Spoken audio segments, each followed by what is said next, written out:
It's time to get it cracking, baby, on a Wednesday, hump day. Hottest show on the streets, talking Bama, bringing you that fire when it comes down to your Crimson Tide. How we feeling? In my own words, yours truly, Stephen Smith, Touchdown Alabama Magazine. Glad to have you guys in here, bringing you the show from the Magic City of Birmingham, streaming it to you on YouTube. Speaking of the channel, smash that subscribe button right now. Get every friend, family member, diehard Bama fans, casual Bama fans to subscribe.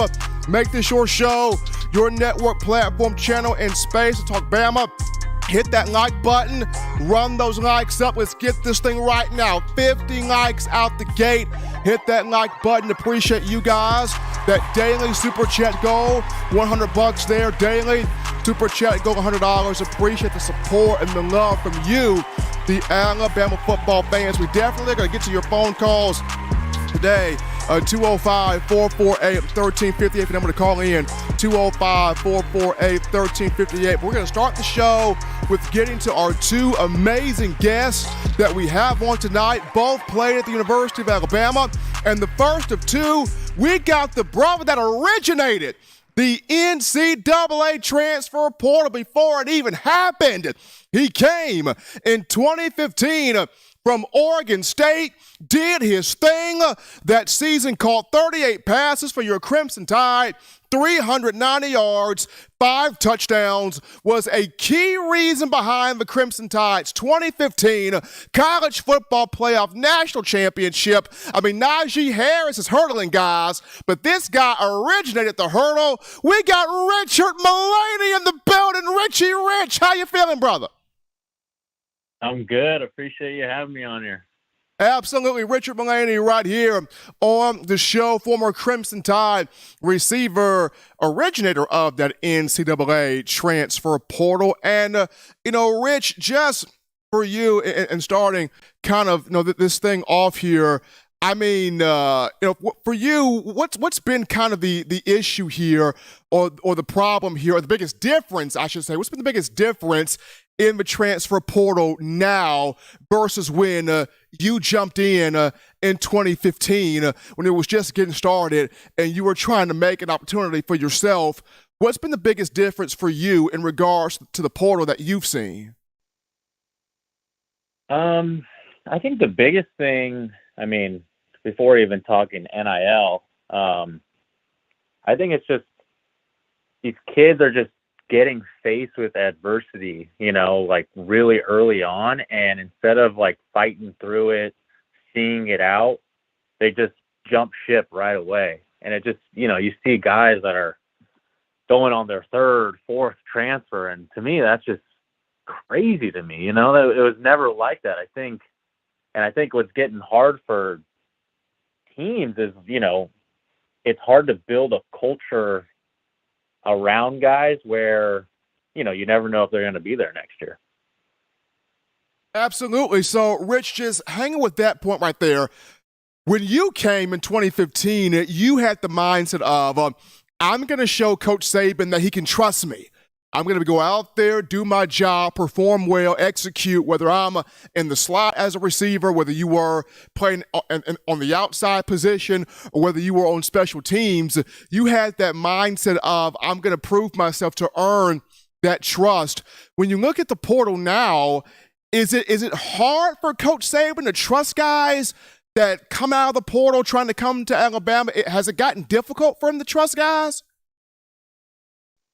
I think it's hard to answer that. I think it all goes what's going on the inside. Like when I was transferring there, obviously it wasn't even close to being how crazy it is now. But, I always remember the first day I went on my visit, and Ashawn Robinson was there, greeted me and my dad. And first my dad thought he was a coach when he met him, but I'll never forget what Ashawn said to me and my dad still brings it up to this day. He's like, hey, look, either you want to come here or you don't. Either way, we're going to be fine. But if you want to come here and help us win, more power to you. But at the end of the day, we don't need you if you don't want to be here. So, I kind of took that to heart when I got there and committed and, signed. And first day I walked in, I Alabama, that's something they'll always have with Coach Saban there. They'll always have the culture. They always have a solid nucleus of guys that are there, that are bought in, and have been there 3-4 years, however many years, right? And that was the thing when I walked in. That Bama's Bama. I just needed to put my head down, earn the trust of my teammates, earn the trust of the coaches. And once, like I said, it's not like they needed me. They were going to be good no matter what. But just putting my head down, grinding, and showing them that I can contribute and help them win, earn the respect of the players through my play, not by, my resume of what I did at Oregon State or anything like that, but going on the field and practice, grinding in the weight room, grinding in the film room, and, finally getting their respect and, just honestly being in that brotherhood, there's nothing like it. If you're just checking out the show here on a Wednesday, we got my man Richard Mullaney, former Alabama wide receiver, 2015 college football playoff national champion right here on In My Own Words. So, Rich, when you look at this one right here, you got the Sugar Bowl coming up on New Year's Eve, ESPN down there in New Orleans, Louisiana. Speaking of guys that put their head down and grind, two of those names, Bryce Young and Will Anderson, they have given their all to the University of Alabama. They have grinded since they've gotten here. They have been leaders since they've gotten here. Now, according to various mock drafts and draft boards, both guys are top 5 picks coming up in next April. Both guys could easily be the number 1 overall pick. And when you have people that get in your ear and tell you, sit out the bowl game, you don't need to play, you don't need to hurt yourself or risk the investment that you have. But at the same time, Richard, you're a guy that says, hey, I'm a foxhole guy. I came here with these guys. I want to end with these guys. I want to play to the end with these guys. What's kind of your word of advice here? Do you see any of these two, Bryce or Will, choosing to opt out of the Sugar Bowl, or do you see both of these two playing in the Sugar Bowl and kind of giving the fans that last taste of those two in an Alabama jersey? I think, honestly, I think they're going to thug it out and do it. I think they've, been such a face and have done the right things and have just been so great for the program. Obviously, without their play, I think, on and off the field, they've been Alabama football through and throughout. But, I think they're going to do it. I think they've been great leaders. And, I think just for them going out with a win, getting a win in the Sugar Bowl, why would you not want that? Especially, going out with your brothers and doing that, ending your college career on top. I think that's something that they would do, and, whether they do or they don't, I'm still rooting for them in their future endeavors and whatever that is. Obviously, I know they're going to have great NFL careers, but I think they play in it.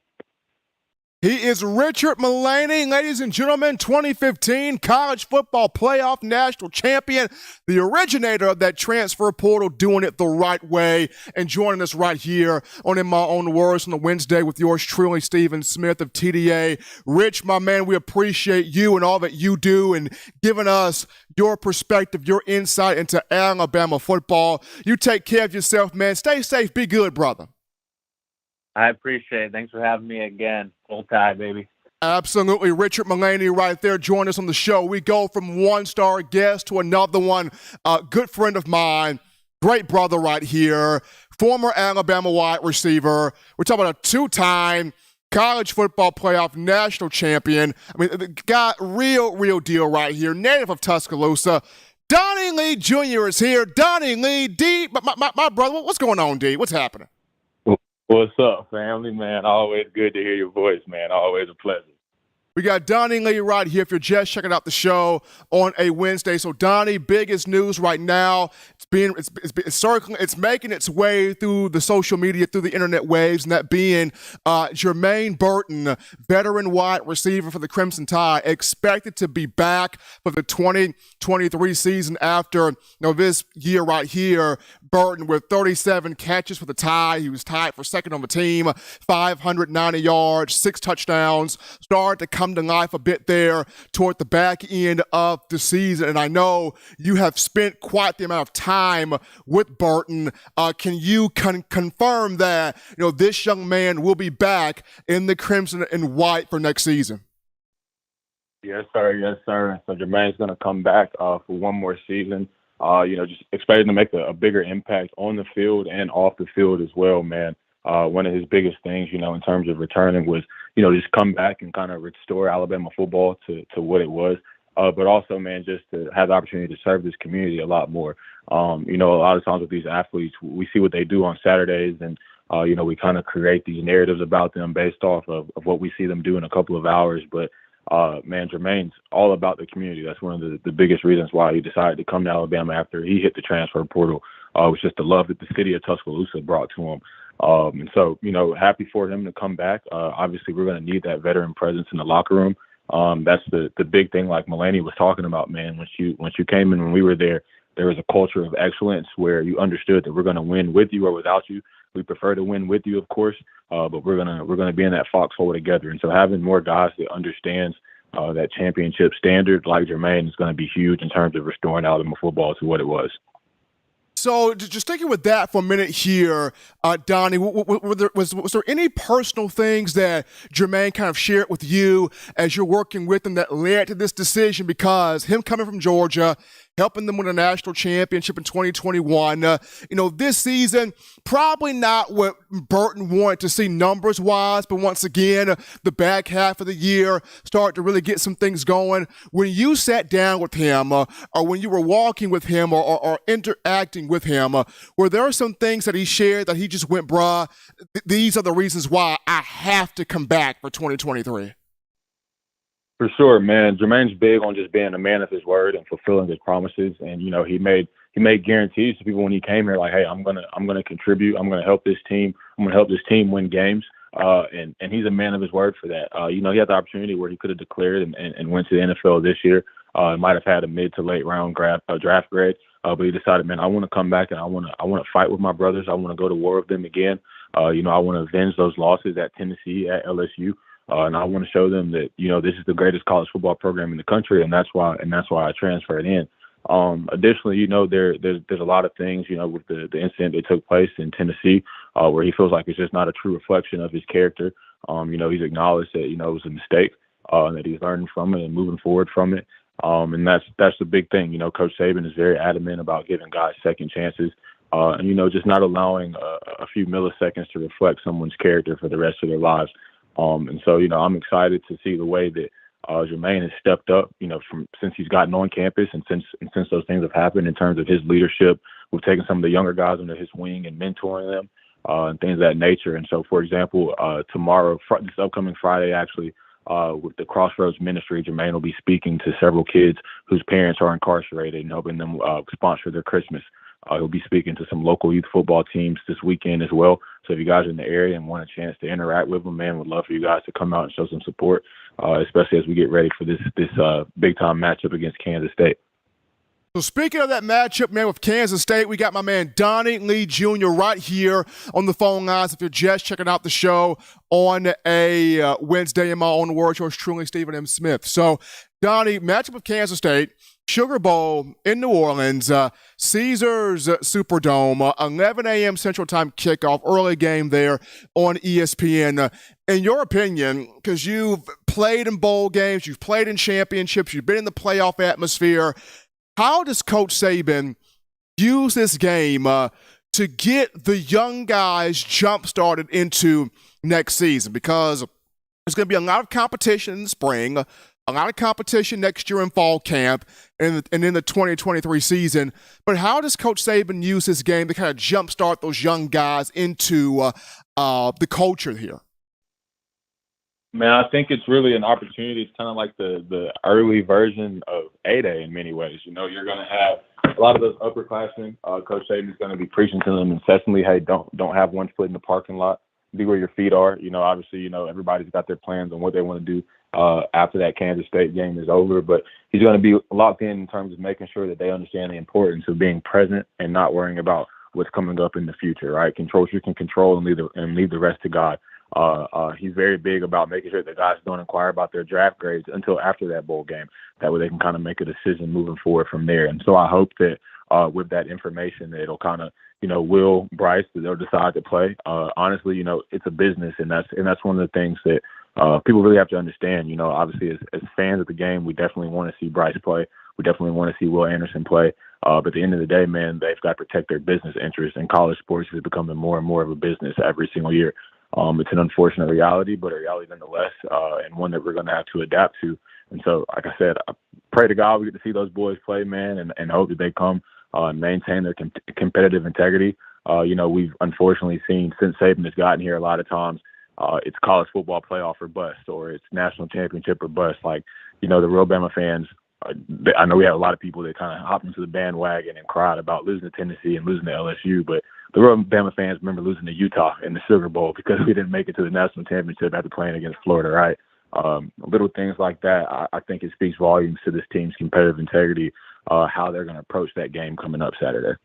Absolutely. And like you mentioned, Donnie, a chance to get some positive things going in that Sugar Bowl venue, that matchup right there in a classic bowl site. And as we wrap this thing up here, we look at the transfer portal, and it's unreal the amount of names that have hopped in here in these last couple of days, over 1,000+ names in the transfer portal. But when you really dissect this thing, Donnie, I mean, what's been the biggest difference or issue, that you have with the transfer portal in itself? I mean, I know young men want to have an opportunity to play, and if you're not getting the opportunity at option A, quite naturally you want to turn to option B. But what's been kind of the biggest problem you've seen with the transfer portal, especially now with Alabama having 12 players hopping in there?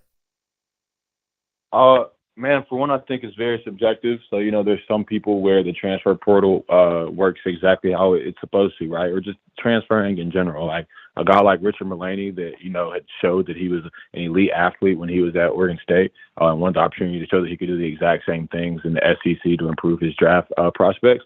That's exactly what it's about, right? When you had a guy like Maurice Smith, right, where he's in a grad year and he just wants to change the scenery. Like, he needs to do something a little different, but he spent 4 years at Alabama and graduated already. That's what the transfer portal is for.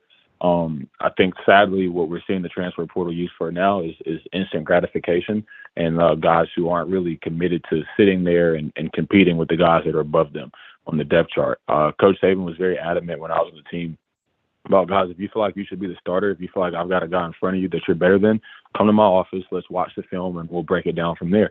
I don't think you see a lot of that anymore, where it's like, all right, if I'm not getting what I want right now, then I'm leaving. Now, there's certain athletes where that's the best case scenario for them. I've got great relationships with a lot of individuals on the team, and they all leave. They all hit the transfer portal for their own reasons, respectively. Some of them I agree with, and some of them I don't. And I'm open and transparent with each of them about if I think that's a great idea for them or not. The good thing for a lot of the Bama guys is that they will have opportunities to go other places, but at a macro level, man, I would love to see the percentage of people that enter the transfer portal that end up with no home or end up having to drop down to D2 or D3 or NAIA. And so, man, I say all that to say the grass isn't always green on the other side. It's greener wherever you water it at, right? And a lot of times it's greener because it's turf and it's fake. So just being mindful of that. I can't personally see a situation better than playing football at the University of Alabama, unless you just recognize that the people you're competing with are better than you. You're not going to be able to start. And I think that's where you see a lot of it at some other places with kids who just don't like the situation they're in. I think that moving forward, what's going to end up happening is that college football will look a lot like college basketball, in the sense that the Gonzagas of the world, where the guys stay 4 and 5 years and have seniority and that senior experience, we'll see a lot of them creeping into the college football playoffs, especially with it expanding to 12 teams.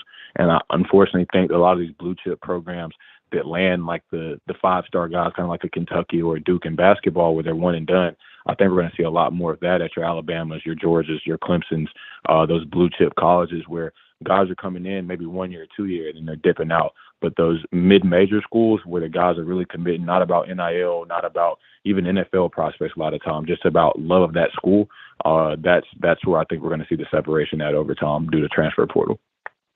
He is Donnie Lee Jr., ladies and gentlemen, former Crimson Tide wide receiver. Checking this out right here on the show. In my own words, yours truly, Stephen Smith of TDA. Donnie, as always, we appreciate you, brother. See you soon. Take care of yourself, man. Yes, sir. Roll Tide, brother. Absolutely. Donnie Lee Jr., Richard Mullaney, too. Outstanding guests with strong perspectives. And when it comes down to Bama football, and Donnie Lee providing us a little breaking news, folks. He works with Jermaine Burton and helping out with NIL and things of that nature. So we got it confirmed here with Donnie Lee. Jermaine Burton coming back. 2023 football season for your Crimson Tide. We take a break right here, folks, on the show. Don't touch that down. When we get back, we get to our first call. We get to our first topic of conversation. Nick Saban, Alabama, already about to lose a defensive assistant. Who is that guy? We'll talk about it after this.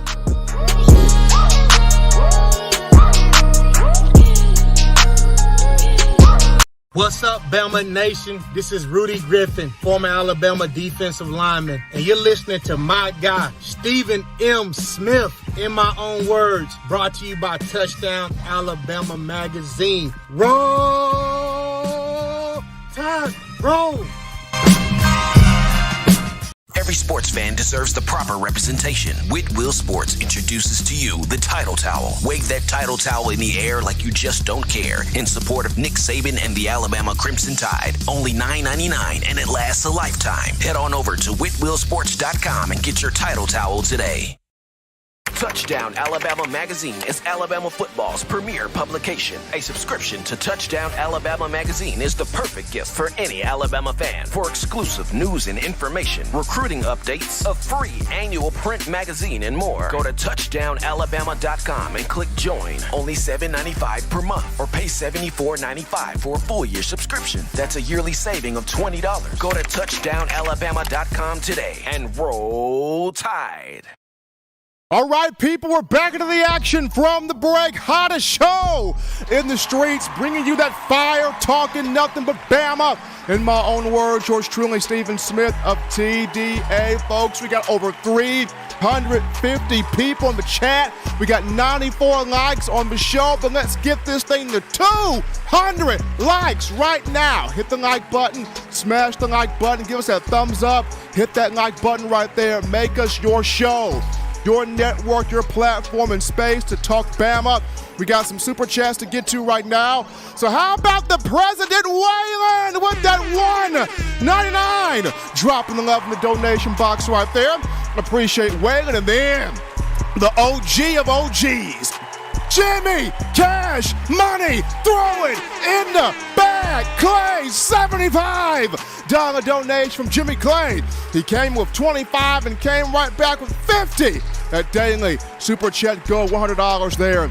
Daily super chat go $100. All donations appreciated and welcome. Thanks to all of you, the Bama Nation, making this your show. But John, first topic of conversation. Appreciate the interview segment there with Richard Mullaney and Donnie Lee Jr., two former Crimson Tide wide receivers. But Nick Saban losing a defensive assistant to a different program. No, it is not Pete Golding, but losing a defensive assistant. This one is Charles Kelly, and got word from, trusted source of mine last week that Kelly would be the name that would be headed out of the University of Alabama football program. That has come into fruition as Kelly is parting ways from Coach Saban, the 55-year-old native of Ozark, Alabama. Played his college ball at Auburn prior to coming to the University of Alabama. Charles Kelly spent some time at Florida State. He was at Florida State from 2013 to 2017. He was a part of the 2013 staff under Jimbo Fisher that won a BCS national championship. So Kelly has experience coaching linebackers, coaching defensive linemen. He has experience as a defensive coordinator at Alabama for 3 years. 2019 to this season right here, he served as the associate defensive coordinator and safeties coach. But Coach Prime, Deion Sanders, bringing Kelly to Colorado, the Boulders, the Buffaloes, the Pac-12 in which Coach Prime is getting this Florida State connection united or reunited. Coach Prime played at Florida State. He played at Florida State, and Charles Kelly coached there where the Seminoles are concerned. So Prime getting another Florida State guy with him.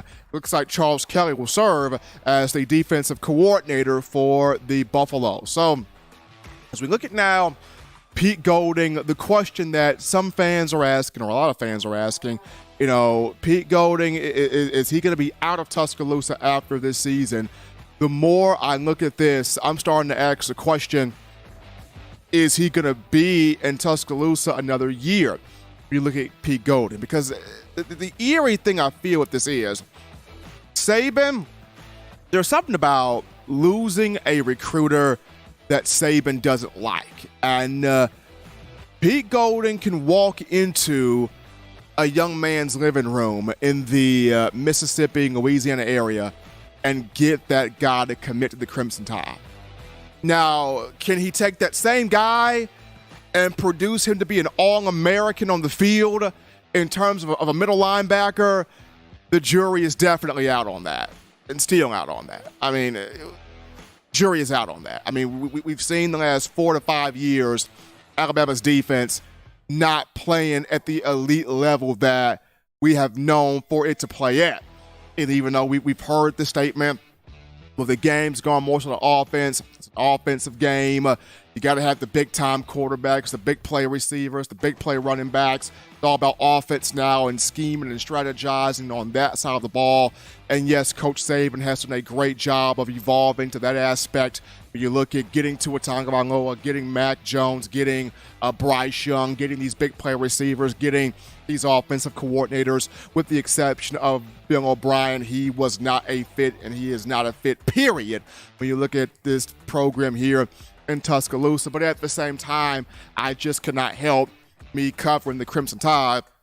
I look over there at Georgia, and Georgia showing you, hey, you can still be elite on defense. You can still not only recruit the athlete, but you can coach the athlete, develop the athlete, and have that athlete running through a brick wall, taking people's brains off their body. You can still have that.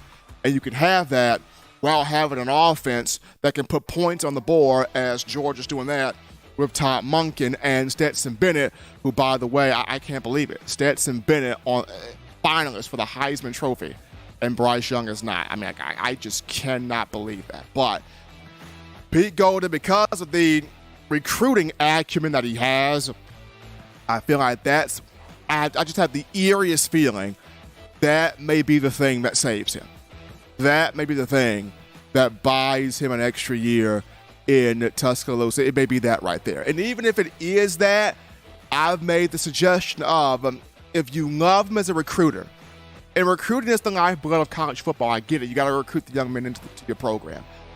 Have him in an off-field role, just simply recruiting, and bring you a proven name, proven big-time, big power name in to orchestrate and coach and run this defense. But Pete Golding, because of the recruiting acumen, it brings the question, is it looking like he's going to have another year for the Crimson Tide? I just had this eerie feeling.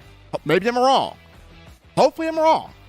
I just have this eerie feeling that he's going to be back in T-Town for another season. If you look at Bill O'Brien, I see something completely different. I think more and more marquee NFL insiders are saying the NFL. More and more people, more and more reporters are coming out with, Bill O'Brien back to the NFL. Whether it's the Patriots, whether it's the Bengals, whether it's whichever pro team has a need, looking more and more O'Brien back to the NFL. And we've all talked about it all year, the lack of creativity. We've talked about it all year, the lack of being able to make it easier for Bryce Young instead of harder, and having your quarterback have to overcome and overcompensate for so many things that he's had to do. It's not been easier on Bryce Young at all this season. Offense has had moments where it's been up and down tremendously. and you have more offensive players than defensive players in the transfer portal for Alabama, so that should tell you something also.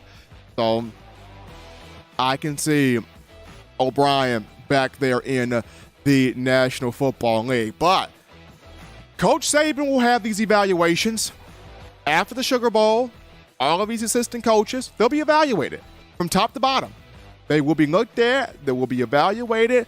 They will be there will be some conversations had, and some tough conversations had, and maybe some uncomfortable conversations had. But as long as it means that Alabama can get back to having the coaches that get the most out of these players, hold these players accountable, get these players in the best spots to be successful on the field, and as long as these evaluations mean that Alabama can get back to looking like the Crimson Tide, we all know, championship caliber Crimson Tide, if the evaluations lead to that, then more power to these evaluations. But Charles Kelly, wish him well, as he is going to take the job at Colorado with Coach Prime Deion Sanders. So we take this break right here, folks. We'll touch that dial. When we get back, we go to the phone lines. Ring those phones. We grab your calls, your thoughts, your conversations. We get what's on your mind right after this.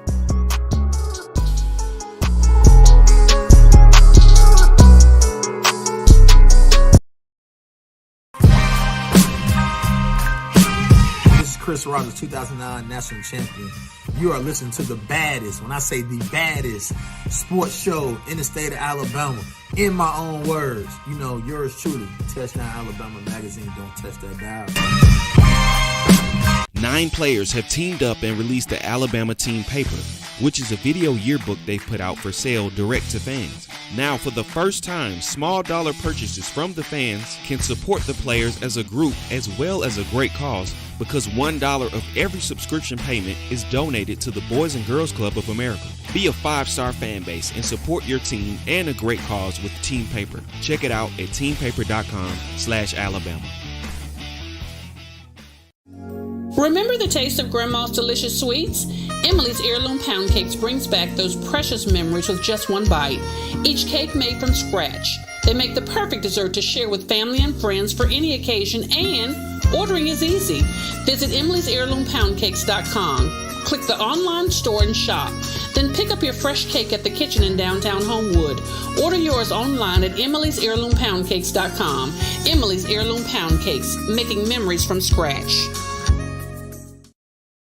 All right, people are rocking and rolling in here from the break. Hottest show on the streets, talking Crimson Tide football news. In my own word, yours truly, Stephen Smith of TDA. Over 450 people in the chat right now.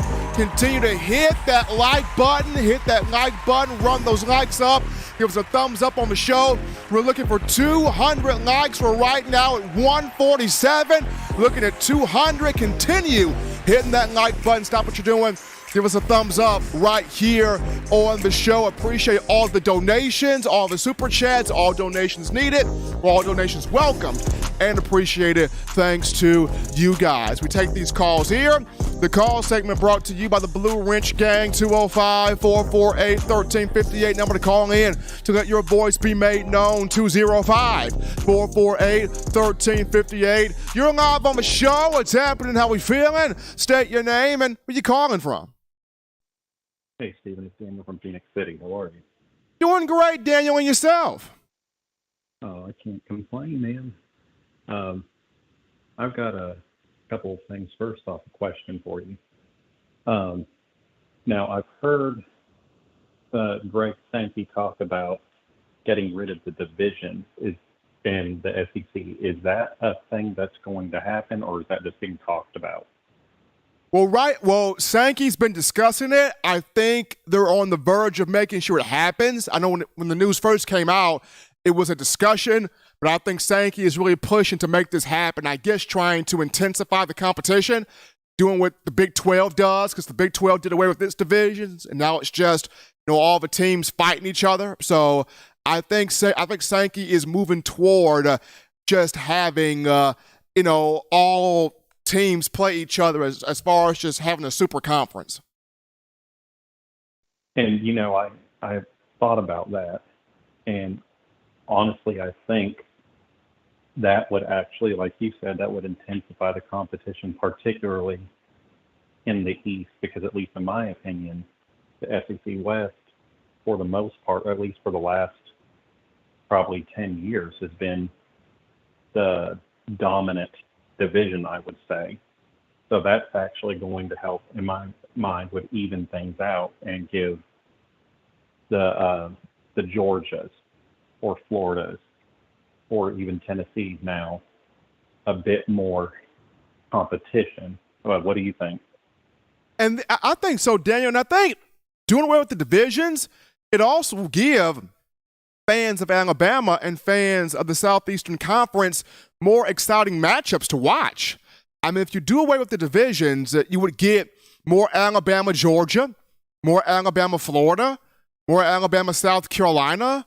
You know that? I mean, it'll give you more competition. And then on top of that, with Oklahoma and Texas entering the SEC too, you get more Bama, Oklahoma, more Bama, Texas. So it opens up the door for exciting games, less cupcake matchups against lesser tier opponents, and more exciting games to where Bama fans go, okay, this is what I signed up for. Right. And the other thing I was going to just make a statement and see what your thoughts are on it. So let's just say that Bryce, particularly I'm talking about quarterbacks in this situation, Bryce does play the Sugar Bowl. I think it's really important, I guess either way, in my view, that we don't go into the actual fall season in September kind of still having that quarterback battle, because I just looked at our schedule for next year. I think our first game was Middle Tennessee, but then we have Texas, and then another game, and then Ole Miss and Mississippi State, just boom, boom, right there. And in my opinion, I would think you would kind of want to be giving your quarterback some meaningful reps at that point. Particularly with Texas, that's not really a game that I'd be wanting to guess, yes, no, but I'm saying what direction we're going at quarterback, because that guy's going to have to be the guy. Absolutely. And I think, Daniel, that's the reason why the Sugar Bowl is highly important for Coach Saban, to look at Milroe, to look at Simpson and see, okay, which one of these two is the future? If Bryce Young does play, I don't think he does, but if Bryce Young does play, I would have Bryce out there a quarter. And then, once you establish yourself a lead, a nice lead here, you're able to get that. I would look at Milroe and Simpson and being like, okay, next spring it's going to be you two. And I got to figure out what is the future between you two. Yes, you're bringing in Dylan Larnigan and Eli Holstein, hopefully, potentially, as early guys for this 2023 class. But in the bowl game, you have your eyes on Simpson and Milroe to see, okay, the future's between you two. Let's have you two fight this thing out here early on, from bowl game to spring ball to fall camp. For sure. And just the last thing I'd like to say is regarding Jalen Milroe and Ty Simpson. I'm kind of honestly over people bashing Jalen Milroe. And, sure, he's got some accuracy work to do, but the dude's got arm strength. He's fast. He does remind me a lot of Jalen Hurts. I'm just saying I think he would do really well with an actual offensive coordinator, and he gets some of that accuracy work in and those, again, meaningful reps. I think you could have a really, really good guy there. And that's not to take anything away from Ty Simpson. I think he's fantastic as well. I'm just kind of tired of people talking Jalen down. Both guys, Daniel, are immensely talented. They have a ton of gifts on them. When I look at Milroe this offseason, working on just pure accuracy, timing, and ball placement. Those three things for him, because the arm strength is there. He's got a rocket of an arm. Can he place it consistently where it needs to be at? Can he be accurate with the football? And then the timing of it all. If he can get all three of those things in pocket, Milroe is going to be really good. Appreciate Daniel for that call, but Milroe's going to be really good. If he can get the accuracy, the timing, and the placement, he's scary because the footwork on Milroe's is elite. He can escape the pocket. He's highly athletic. 3 things for him to work on this entire offseason: accuracy, timing, ball placement. He gets those 3, watch him.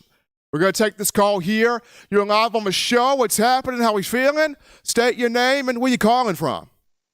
Hi, Stephen. Bill from New York. How are you tonight, man? Doing great, Bill, and yourself? We're good. Stephen, first thing I want to do is apologize. I like to contribute to the show and everything, but the bank is sending me a new credit card, and I can't use. I could use my old one, but I can't use it because of that number on the back or whatever they're talking about. I called them up. You know what I mean, and complained, and it's been like a week now. I'm starting to get a little angry. But anyway, I like to contribute. It's a great show, and I'm sorry about that, you know. Bill, it is not your fault, man. We love you, man. We love you. Well, next thing I want to talk about is Coach Kelly. Look, I wish him well. I really do. But forgive me if I don't burst out crying. You know what I mean? Look, I think any coach in their right mind would want to come into Alabama and coach under Saban. I'm not going to list all the guys that are making millions of dollars, millions upon millions. Like our ex-coordinators, I did a little math the other day. I think they're making like more than $60 million, just the ex-coordinators that are coaching right now. So this guy wants to go. Again, I wish him well. Goodbye. You know, and thank you even, you know, but I don't think I need any handkerchiefs right about now.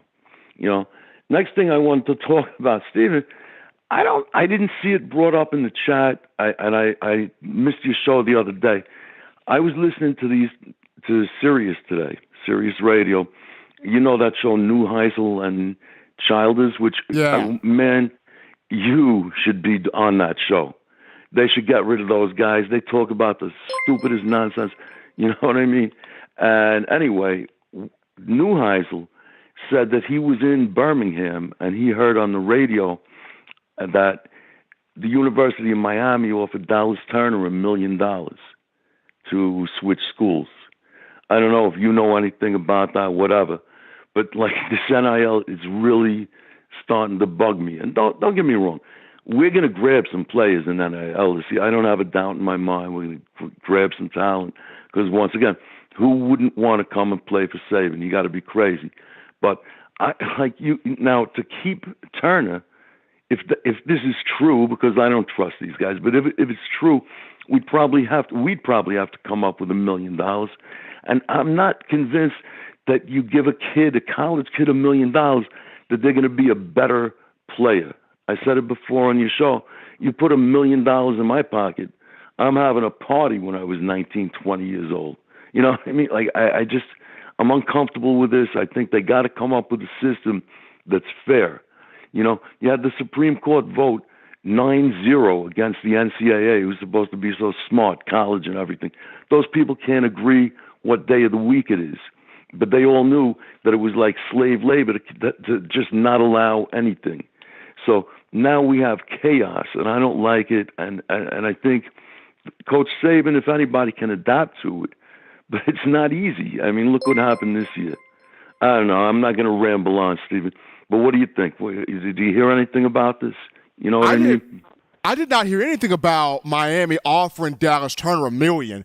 That could be something. I didn't hear anything. I didn't hear nothing about that. But just knowing the type of guy that Dallas is, Dallas knows next season for Alabama is his season, especially with Will Anderson off to the draft after bowl game. Next year, you're looking at Dallas. You're looking at Chris Braswell. You're looking at Jeremiah Alexander. That guy's going to be something nice to watch as a young guy coming up in the outside backer room. So I think Dallas Turner, let's look at next year like, this is my NFL draft money year. I'm not looking at anything that Miami's offering. I'm trying to go pro coming out of Alabama. Oh, I'm glad to hear that, man. I hope he stays. And thanks for taking my call, Stephen. Absolutely. Bill from New York calling in right there. I did not hear nothing about that, John. The Miami Hurricanes offering Dallas $1 million. I know Turner's from South Florida, but next year is his draft year. When you look at Will Anderson gone, it's going to be the Dallas Turner show out there on the field. But we take this call. You're live on the show. What's happening? How we feeling? State your name and where you calling from. Hey, Steven, this is Coach Green out of Ohio, man. How you doing? Doing great, man, and yourself? I'm doing fantastic, man. It's crazy, man. This portal's like the Wild Wild West. I wanted to touch on a couple topics, listen to the other guys there. In regards to the divisions, I guess you alluded to it. It's going to create some great matchups, which I agree as a fan, but I don't think that's the path to the college football playoffs because every conference is not created equal. I mean, the SEC is the top of the line. So, these other conferences don't have the competition. So if you lose 2 in the SEC, you're not going to make it to the SEC championship. So right now where it's set up, if you win the championship, they favor the Power 5 conference champions where you get a bye. I would love to play Georgia, Tennessee, Auburn, all those guys every year, but all these other teams playing cupcakes and going to make it to the playoffs, So just wanted to touch on that. And then I did hear about Dallas Turner being offered $1 million. I mean, it's out of the news. It's hearsay. I'm not sure how much truth there is to it, but just wanted to hear your thought on the transfer portal, what's going on over 1,000 some kids in there. I mean, it's literally like you mentioned, Coach. It is the Wild West. It's if I'm not being catered to instantly, or if it's not the situation that I want to be in, I'm going to hop in the portal. And case in point, you look at a guy like JT Daniels, who started off his career, I think, at Georgia or at USC. I mean, he's hopped around 3 to 4 different schools. He's been playing since 2018.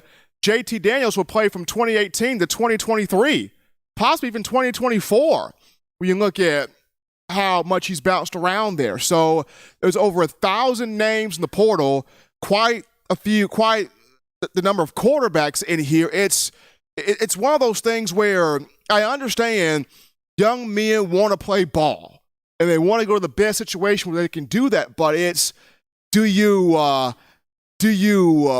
run away from adversity just to gain your opportunity? Because I look at a guy like I look at a guy like a Brian Robinson, prime example. B-Rob at Alabama played behind 5 or 6 different running backs. He's a native of Tuscaloosa. He could have easily went elsewhere. This was a 4-star guy in the 2017 class. I self-scouted him at Hillcrest High School, just right down the road from the university, and could have easily went anywhere else. And he stayed there and was behind Damian Harris, Najee Harris, Derrick Henry, Bo Scarborough, Josh Jacobs, 5 to 6 different dudes. And B-Rob stayed put. And in his final season, a 1,300-yard guy, and is having a good rookie year in the NFL despite getting shot multiple times prior to the end of the offseason. So, you're just not seeing the patience and the wanting to face adversity head on the way you used to. What was B-Rob? What was he, a 2nd or 3rd round pick? He was a 3rd round. He was early 3rd round pick. So that goes to the other comment. As you know, I mean, football is a developmental sport. I really hate it for these non-Power 5 schools, these Division II, Division III coaches, because they're developing their players. And then when they get to junior, senior year, they got all these yards and stats. They will jump in the portal.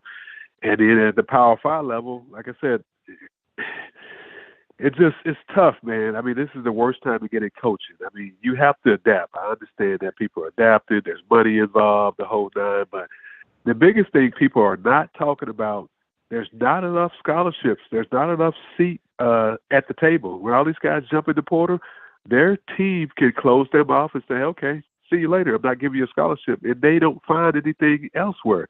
There's many stories out there, kids out there that jumped in the portal last year, the year before last, to get a scholarship, and they're at home working at McDonald's. Nothing against McDonald's, but that's the untold story about the portal. There's not enough scholarships to go around. Most of these colleges, as a coach, we want some guys that have some film. I mean, as you know, Christian Leary, he has a lot of film in high school. He hasn't played at the Power 5 level, so his offers are not going to be as much as the other guys.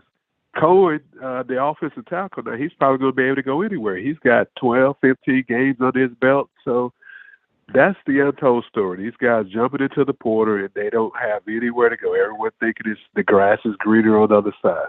So don't get me wrong. I love it. The kids have an opportunity, but as a coach, it's hard to keep your roster together. I'm not sure if the timing is right when, the portal's supposed to open because these guys get ready for bowl. Kids are out in the portal. Did you hear Mac Brown, his 5-star defensive back? He's leaving. Got other people, calling him, offering him more money to leave from one school. So it's a tough time, man. I love college football. I just got to adjust with the times, but it's tough. It's tough, man. That's all I want to share. Appreciate Coach Green calling in from Ohio. I mean, so many people are saying college sports is now becoming NFL free agency. I don't like saying it, but it's hard to not deny it. I mean, it is looking that way. But we take this call. We'll hear you live on the show. What's happening? How we feeling? State your name and where you calling from.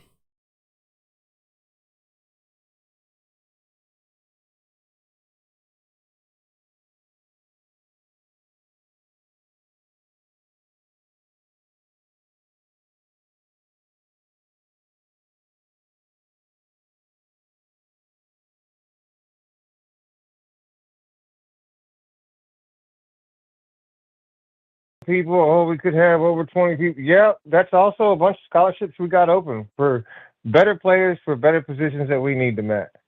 And as far as the coaches go, I really wouldn't be worried if we lost offensive and defensive coach. It wouldn't matter to me. I know that Saban's got something lined up regardless.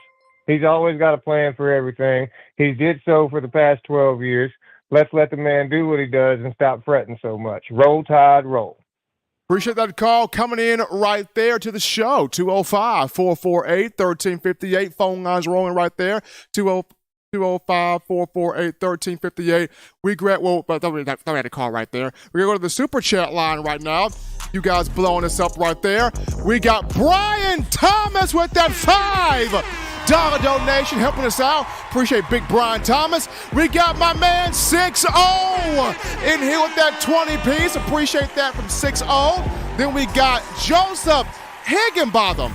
There with that $2 donation. Appreciate Joseph right there. We got our own President Waylon with that $4.99 in the super chat. Guys, show that love to the Waylon. And then we got DJ Webb in the building. DJ Webb breaking it down with that $5 donation. You know what that means, people? That daily super chat goal of $100 has been met. Appreciate you guys. Brian Watson with that $4.99 in the super chat. It's the money. Keep them coming in there. Daily super chat goal $100 has been met. Thanks to you, the Alabama football family, making this your show, your program, network, platform, channel, space to talk Bama. Got the call topics right here. First and foremost, Will Anderson does it again, baby. The Terminator, back-to-back Bronco Nagurski Award winner. For the best defensive player in college football. Big ups to Will Anderson. He's also the SEC Defensive Player of the Year for back-to-back seasons, not just from the Associated Press, the AP, but also according to the coaches of the SEC. Will Anderson, the Conference Defensive Player of the Year. We go from a guy getting his honors to guys getting snubbed. Bryce Young and Brian Branch both snubbed, left off the All-SEC team. They didn't make first team. They didn't make second team. And that's disappointing because Brian Branch, the best player in Alabama's defensive secondary this season. I don't care if there was a time or two where he got called for a pass interference. That guy plays hard. He plays balls to the wall. All out. gotta love Brian Branch. And for BB not to get on that list, a travesty, an absolute crime. Hated that. And then for Bryce Young, all he had to overcome this year, shoulder injury, play calling of Bill O'Brien, passes being dropped by receivers, running for his life, still 30-plus total touchdowns, 27 of those passing. Number 2 all-time in Alabama history for career passing yards, 8,025 behind A.J. McCarron, 9,019. And for Bryce Young to not make an all-SEC team, travesty. I mean, Hendon Hooker made it first team Tennessee. I get it. Stetson Bennett made it over Bryce Young. So, wow. Wow. Both of those two got snubbed there. Bryce Young and Brian Branch. But we're going to go to our final break right here, folks.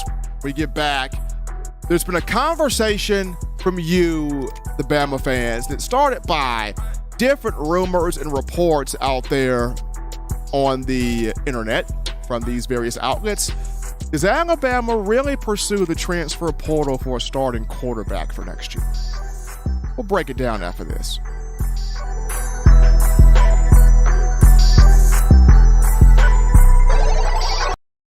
Touchdown Alabama Magazine is Alabama football's premier publication. A subscription to Touchdown Alabama Magazine is the perfect gift for any Alabama fan. For exclusive news and information, recruiting updates, a free annual print magazine, and more, go to touchdownalabama.com and click join. Only $7.95 per month, or pay $74.95 for a full-year subscription. That's a yearly saving of $20. Go to touchdownalabama.com today and roll Tide.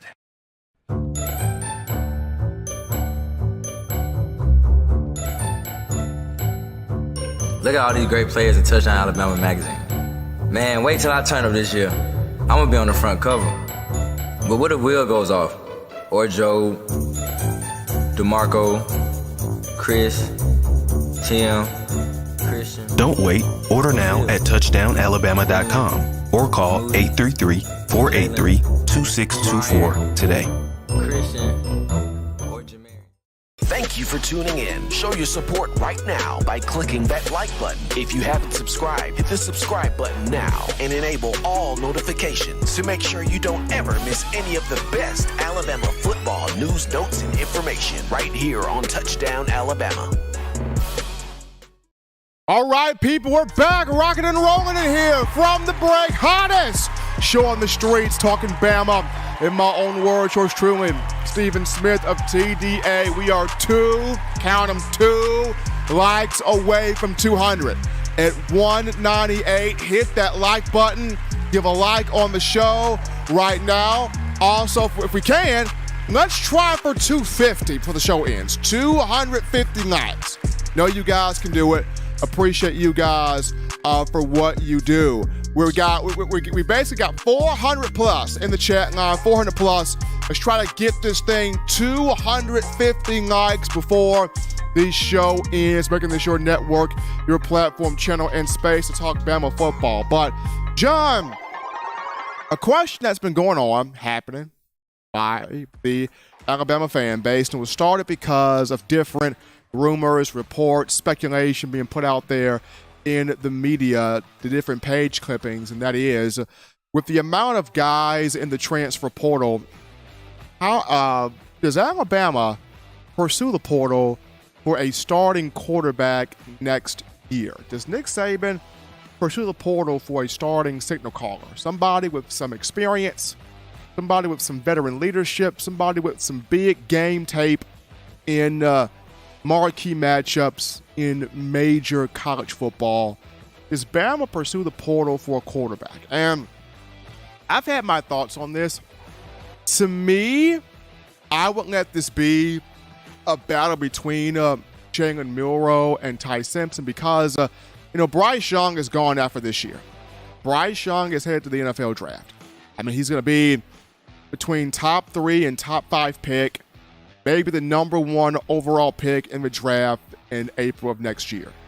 He's given everything he has to this university.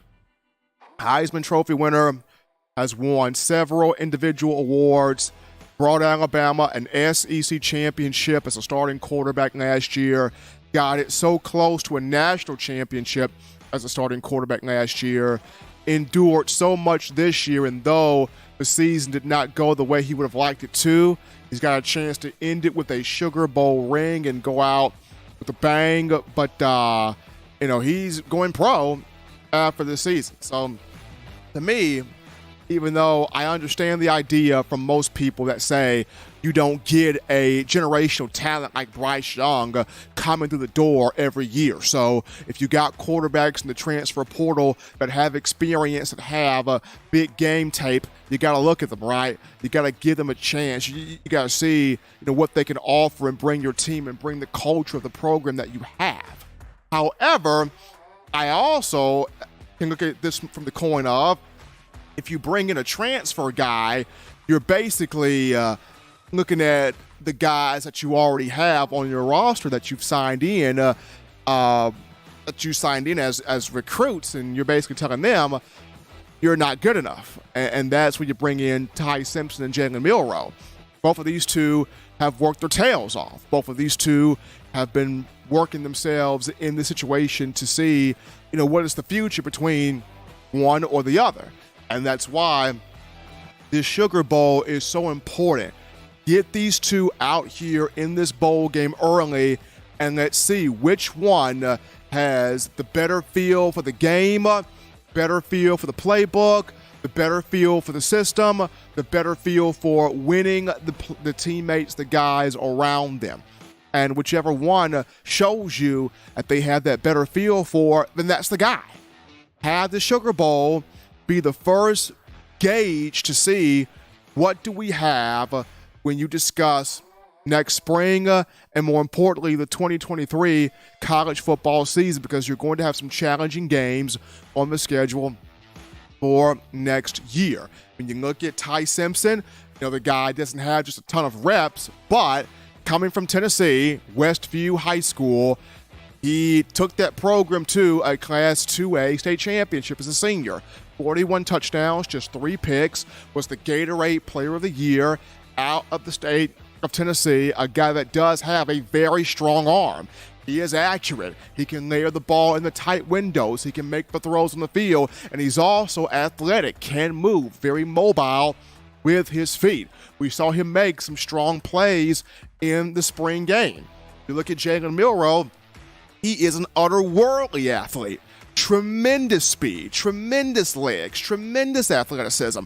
We watched that in the Arkansas game this season, earlier on in the season. We saw him make strides and improvement in the passing game on A-Day, but he's got to take this offseason and get better in the accuracy, in the timing, and in the ball placement.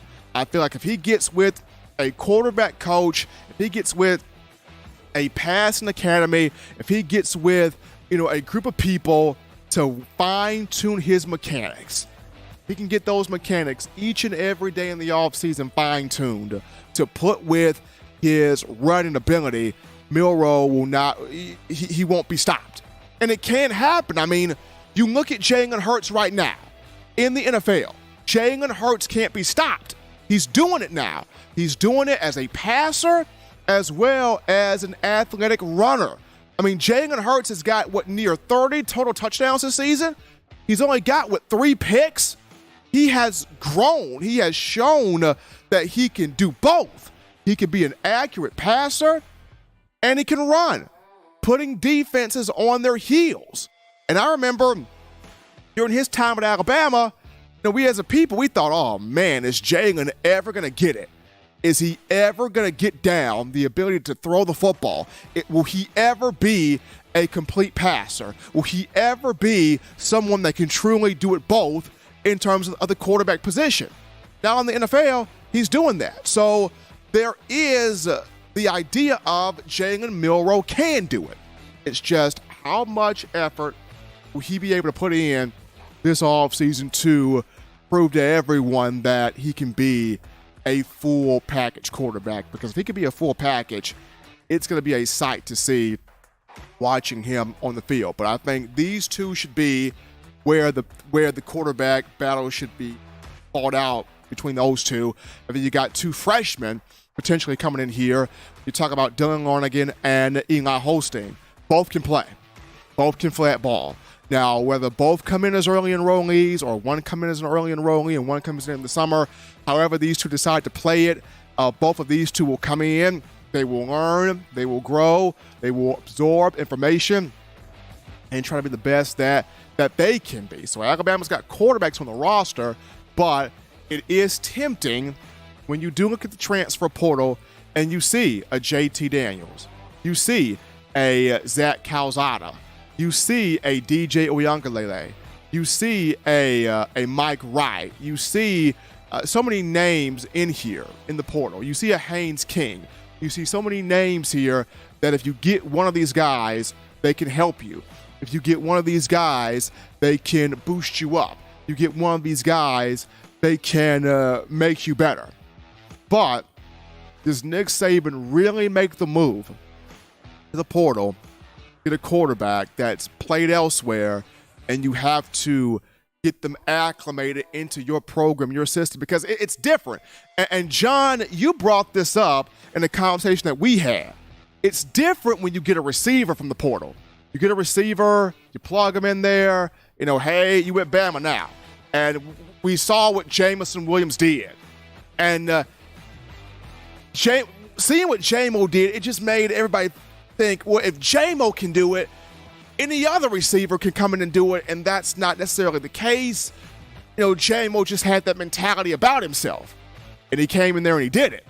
And that's why we're all very happy for Williams in the NFL. But when you bring in a transfer quarterback, that guy's got to be your leader. He has to be. He's got to be locked in day one because that's the guy that's going to have the ball in his hands 95, 100% of the time. The ball is snapped to him.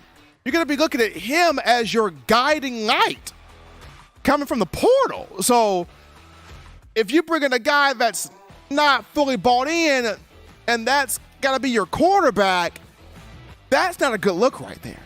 So that's why, just to me, I would have it Jalen Milroe, Ty Simpson battling this thing out. You brought them in. You recruited both as freshmen. You show them that you trust them and you believe in them by having those two compete for the starting job and not bring someone in the transfer portal over them. That's just how I personally see it. But once again, it comes down to how Saban sees it. A lot of names here in this portal where the quarterback position is concerned. But as always, Tide Nation, you want the best in news, notes, information, material on your favorite program, that being your Crimson Tide. You can get this by accessing the Touchdown Alabama magazine app. Now you download the app from the iPhone App Store if you're rocking Team Apple, Google Play Store if you got the Android phone.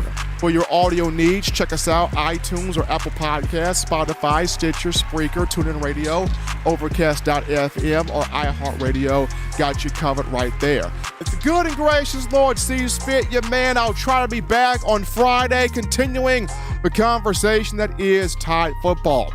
Remember, Bama fans, you can purchase individual copies of Touchdown Alabama magazine. Have those sent to your door. That link found in the description. You can also get the fresh edition, print edition of TDA the magazine. But here's what you do. You go to touchdownalabama.com, you click join, become a member or a subscriber today. That link in the description.